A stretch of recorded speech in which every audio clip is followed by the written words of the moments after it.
मध्य प्रदेश की कई सीटों पर दूसरे चरण के मतदान के दौरान कहीं कहीं उत्साहपूर्वक मतदाताओं ने अपना वोट डाला तो कहीं मतदान का प्रतिशत काफी कम रहा।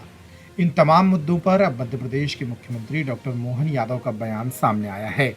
डॉक्टर मोहन यादव ने कहा कि मतदान के ये आंकड़े भारतीय जनता पार्टी के लिए उत्साहजनक हैं।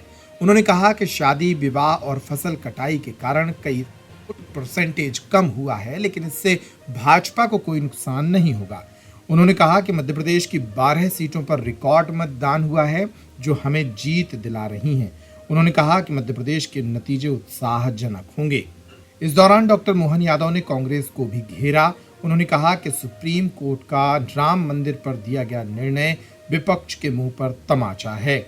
चुनाव हारने वाले कांग्रेस और अन्य दल हमेशा हारने के बाद नए नए बहाने खोज लेते हैं।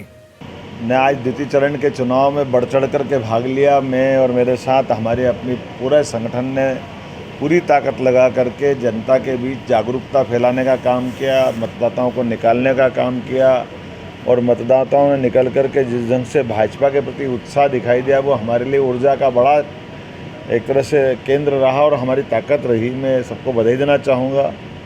और जैसे आज 6 अलग अलग प्रकार से हमारी लोकसभाएँ थी, क्रमशः रीवा, सतना, दमोह, टीकमगढ़, खजुराहो, सभी के रिजल्ट, होशंगाबाद, सब उत्साहवर्धक है, एक से बढ़कर एक। और मैं उम्मीद कर रहा हूँ कि जिस ढंग से वोटिंग परसेंटेज का हम कार्यकर्ताओं ने आकलन लगाया है, वो बहुत अच्छी स्थिति में भाजपा जीतने वाली है।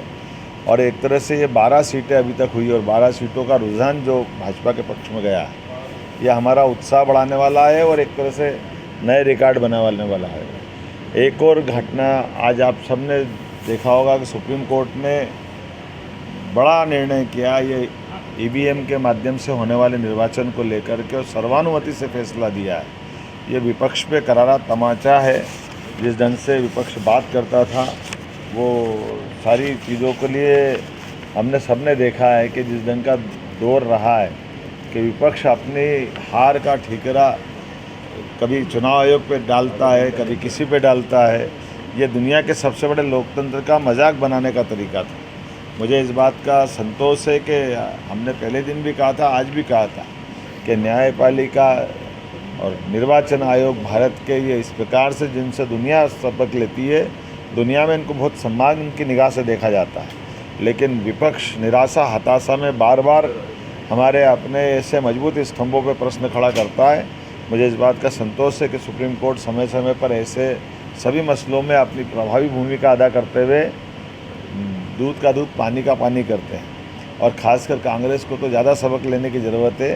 कांग्रेस ने जब देखो तब इसी प्रकार से, जैसे 3 तलाक में सुप्रीम कोर्ट के निर्णय को बदलने का काम किया था, इंदिरा गांधी जी के इलाहाबाद हाई कोर्ट के फैसले को बदलने का काम किया था, आपातकाल लगा करके। तो ये हम भारतीय जनता पार्टी के लोग सदैव कोर्ट का सम्मान करते हैं। और आज जिस ढंग से निर्वाचन आयोग ने निष्पक्षता का अपना प्रमाण पाया है, उम्मीद करेंगे कि आने वाले समय में इसी प्रकार से हमारा अपना निर्वाचन आयोग निर्वाचन की इसी भावनाओं को ध्यान में रखते हुए और ख़ासकर पूरे देश के लोकतंत्र की लोकतांत्रिक व्यवस्थाओं को चलाए रखना, ये चुनाव आयोग के लिए भी बहुत बड़ी चुनौती, और ऐसे प्रशासन को निष्पक्षता बनाए रखना, यह भी उससे बड़ी बात होती है। लेकिन मुझे इस बात की प्रसन्नता है कि भारत सरकार सहित प्रत्येक प्रदेश सरकार ने भी निर्वाचन आयोग के साथ कदम से कदम मिला करके निर्वाचन की जहाँ जहाँ प्रक्रिया चल रही है या जहाँ आज निर्वाचन हुआ, वहाँ पूरा रोल रहा है। एक बार फिर मैं सबको बधाई देता हूँ।